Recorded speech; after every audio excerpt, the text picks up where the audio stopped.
دین اسلام اور اسلامی عقائد کی کچھ خصوصیات ہیں جن کا علماء اسلام بار بار مختلف پیرایوں میں، انداز میں، مختلف مباحث کی تمہید میں تذکرہ کرتے رہتے ہیں۔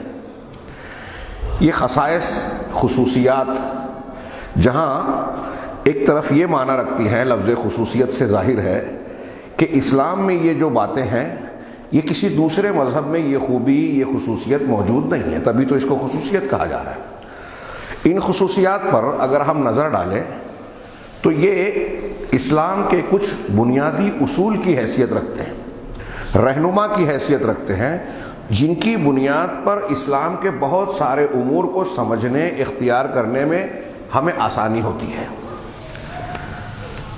انہیں اگر فراموش کیا جائے، ان خصوصیات کو نظر انداز کر دیا جائے تو بندہ یا اسلام کے احکامات کو اختیار کرنے کے طریقے اور راستے میں بھٹک سکتا ہے۔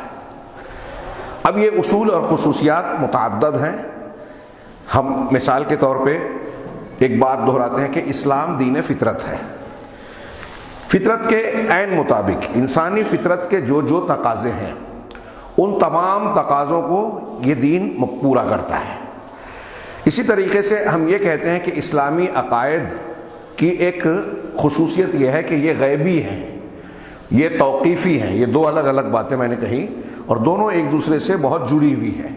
غیب سے متعلق زیادہ امور ہے اس میں، کچھ چیزیں بعض جیسے ہمارے لیے رسول اللہ صلی اللہ علیہ وسلم کی ذات غیب ہے لیکن صحابہ کرام کی نگاہوں کے سامنے تھے۔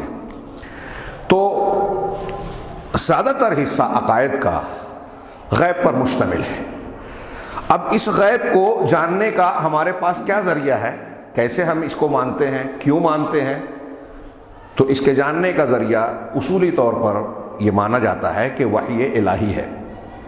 اللہ تبارک و تعالیٰ کی وحی یعنی قرآن مجید اور نبی کریم صلی اللہ علیہ وسلم کی احادیث ثابتہ، ان دونوں کے بغیر ہم کوئی عقیدے کی بات نہیں مانتے۔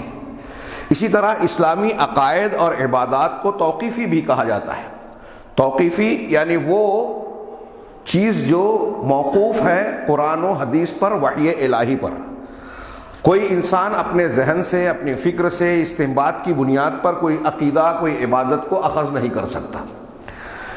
اس سلسلے میں بالکل یہ جتنی باتیں میں کہہ رہا ہوں، ہر بات پر قرآن حدیث کی بہت واضح، صاف ستھری دلیل ہے، اور یہ بات جہاں تک میرا علم ہے اس کا اسلامی فرقوں میں جو مختلف گروہ پائے جاتے ہیں، خاص طور سے اہل سنت والجماعت کے گروہ، ان کے اندر کوئی اختلاف بھی نہیں ہے، سب یہ مانتے ہیں، حنفی، شافعی، مالکی، حنبلی، اہل الحدیث، کہ یہ توقیفی ہیں، عبادات بھی توقیفی ہیں، عقائد بھی توقیفی ہیں۔ یہ یاد رکھیے گا، توقیفی کا مطلب ہوتا ہے قرآن حدیث پر موقوف۔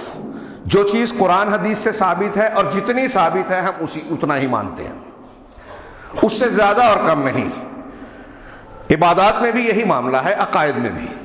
عبادات کے سلسلے میں بہت مشہور دلیل بار بار آپ سنتے ہیں، دہراتے ہیں۔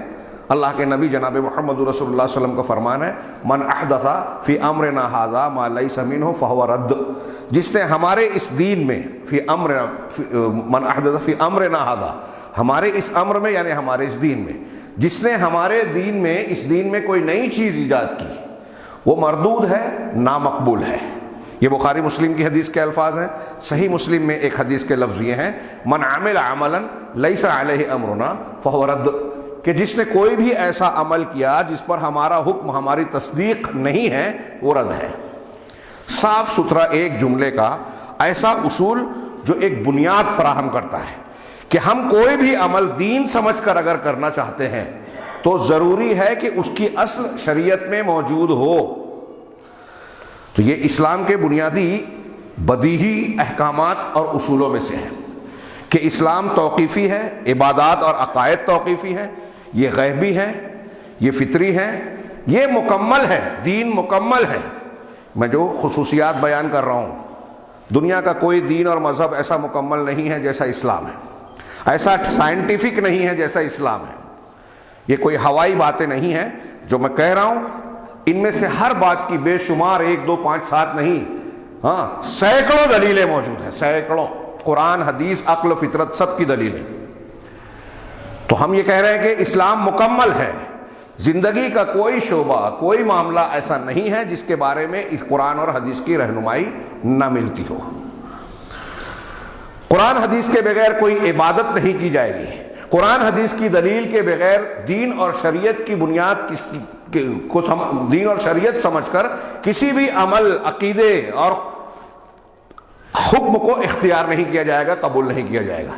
یہ بالکل واضح بات ہے، میں بار بار کہہ رہا ہوں کہ علماء اسلام ان باتوں کو دہراتے رہتے ہیں، ہم اور آپ سنتے رہتے ہیں، لیکن ہم اسے سرسری لیتے ہیں، جس کو آج کی زبان میں کہیں کہ لوگ لائٹ لیتے ہیں، سنجیدگی سے لیتے نہیں ہیں، یا یوں کہیے کہ اس کو کہتے تو ہیں، سمجھتے نہیں ہیں، اور عملی طور سے بطور خاص بعض لوگ دوسرے ذریعوں سے اسے قبول نہیں کرتے، بلکہ ان باتوں کی خلاف ورزی کرتے ہیں، اس کا رد کرتے ہیں، اور دوسرے لفظوں میں یہ کہتے ہیں کہ اللہ اور اس کے رسول کی بات صحیح نہیں ہے۔